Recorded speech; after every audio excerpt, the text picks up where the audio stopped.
Kharkiv Ukraine का दूसरा सबसे बड़ा शहर है, लिहाजा यहाँ बूचा और बाखमुत से ज्यादा आबादी थी। लेकिन अब खार्किव वीरान होने लगा है। रूस यहाँ ताबड़तोड़ अटैक कर रहा है। जिस तरह से इस मोर्चे पर रूसी सेना की तैनाती बढ़ रही है, उससे जाहिर हो गया है कि डोनेट्स्क के साथ ही खार्किव पर भी कब्जा करने की कोशिश होगी।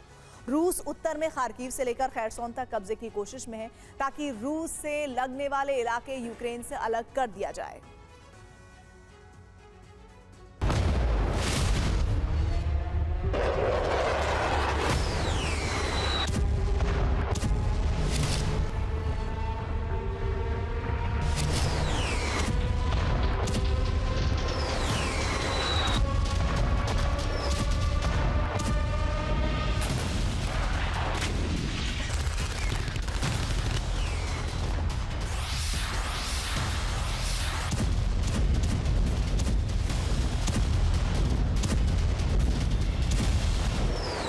डोनेट्स्क की तरह ही खार्किव भी धधक रहा है।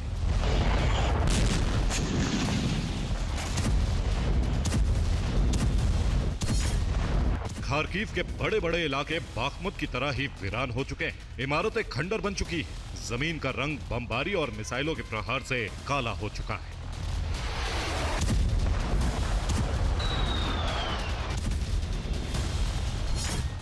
खार्किव का वोवचैंस्क इलाका पूरी तरह से तबाह हो चुका है। यहां अब दूर दूर तक एक भी इंसान नजर नहीं आता और न ही यूक्रेनी सेना। बम और मिसाइलों से इस शहर को जलाकर भस्म कर दिया गया। धमाकों के निशान आज भी हर हिस्से पर नजर आ रहे हैं। वोवचैंस्क में 18,000 लोग रहते थे। वोवचैंस्क की तमाम इमारतें जल चुकी। वोवचैंस्क में हर तरफ तबाही नजर आती।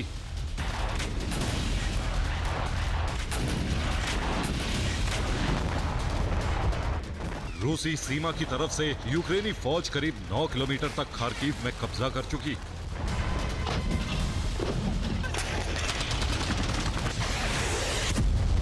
खार्किव को जल्द से जल्द खाली कराने के लिए रूसी फौज अब फाब 500 बम का इस्तेमाल कर रही है, जिससे बड़ी तबाही हो रही।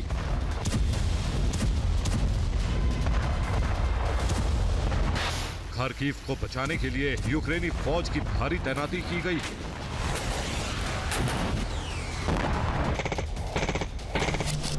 खार्किव पर हमले अब और तेज हो सकते हैं।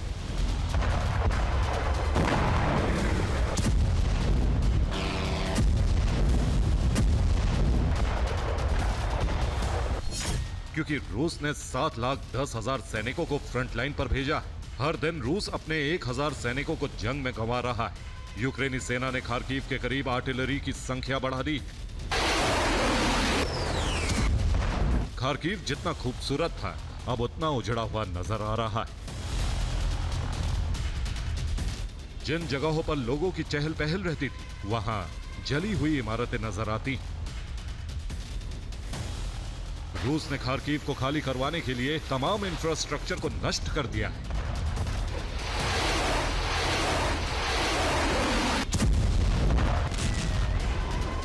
रूस की स्कंदर मिसाइलों के सटीक निशाने से खार्किव का थर्मल पावर स्टेशन तबाह हो चुका है।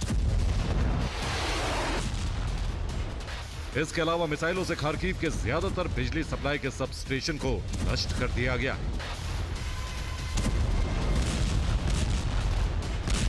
बिजली सप्लाई नहीं होने की वजह से लोगों को पीने का पानी भी नहीं मिल पा रहा है। खार्किव यूक्रेन का दूसरा सबसे बड़ा शहर है। रूस की सीमा पर होने की वजह से बेहद अहम।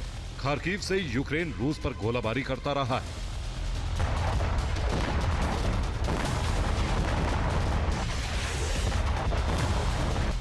हालांकि यूक्रेन की सेना ने हौसला नहीं गंवाया। यूक्रेनी सेना के चीफ ने ऐलान किया है कि रूस के सैनिकों को रोकने के लिए यूक्रेनी फौज एक मजबूत घेरा बना रही।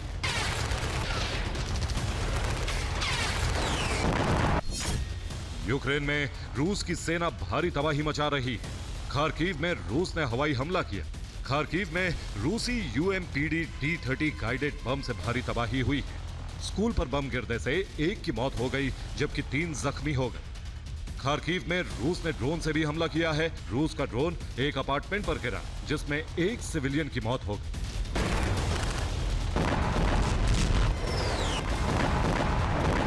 रूस की सेना को जवाब देने की भी तैयारी कर ली गई है। फिलहाल रूस ने यहां टैंकों से भारी गोलाबारी शुरू कर दी, लेकिन यूक्रेन के पास गोला बारूद की भारी कमी है, इसीलिए आर्टिलरी से पलटवार मुश्किल हो रहा है। खार्किव पर रूस ने पूरी ताकत से हमला किया है। 50,000 से अधिक सैनिकों को इस मिशन में लगाया गया है। खार्किव में विध्वंस के लिए 400 टैंक का काफिला मुस्तैद है। 930 बख्तरबंद वाहनों को खार्किव की लड़ाई में शामिल किया गया है। 120 MLRS से दिन रात खार्किव पर बारूद बरसाया जा रहा है।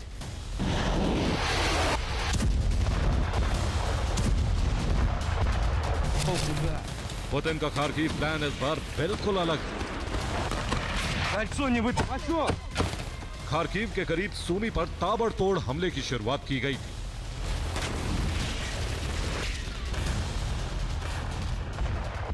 यही सैनिकों का जमावड़ा बढ़ रहा था। टैंक और MLRS की तैनाती बढ़ाई जा रही थी।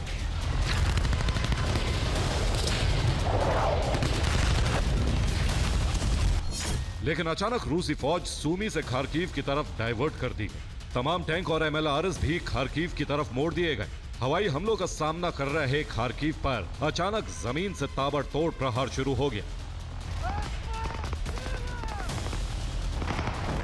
खार्किव पर लगातार मिसाइलों से हमले हो रहे थे। हवाई हमले के बीच यूक्रेनी फौज जमीन से इतने बड़े हमले के लिए तैयार नहीं थी। पुतिन के सरप्राइज प्लान का फायदा हुआ कि खार्किव में रूस की सेना बहुत तेजी से 1 किलोमीटर तक भीतर आ गई और एक बफर जोन बनाने में कामयाब रही। खार्किव में शुक्रवार को भयंकर बमबारी की गई। रूस फाब गाइडेड बम का इस्तेमाल कर रहा है। खार्किव को लेकर रूस की रणनीति क्या है, इसका अंदाजा इसी बात से हो जाता है कि सिर्फ 1 घंटे में ही 20 बम बरसा दिए गए। खार्किव में बम से भारी तबाही हुई। बमबारी से कई जगहों पर आग लग गई। हथियारों की भारी कमी के बीच खार्किव का फ्रंट खुलने से ज़ेलेंस्की की मुश्किलें और बढ़ गईं। न पलटवार करने की ताकत है और न हवाई हमलों को रोकने के लिए एयर डिफेंस।